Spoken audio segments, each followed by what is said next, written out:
令到我真係決定要做呢一個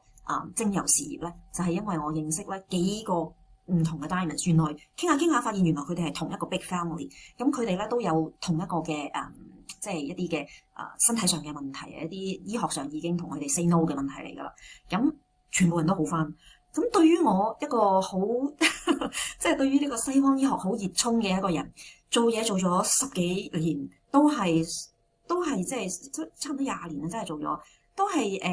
西方醫學有咩就係藥物咁樣。咁但係我係相信自然療法學嘅，但係我從來冇諗過精油或者係有一間公司有一個機構可以令到一個人係即係得到健康啦，得到快樂啦，跟住有一啲時間上嘅自由啦，跟住係做緊一啲咁有意義嘅嘢，就係去互相幫助啦，去令到呢個世界不一樣啦咁。咁我就係嗰一剎那，我就問自己點解我咁幸運可以 witness 到呢樣嘢咧？然後我就同自己許下呢個諾言，我一定要真係好好經營呢個事業，好好俾人知道有咁好嘅公司、咁好嘅產品、咁好嘅人，同埋一個咁有意義嘅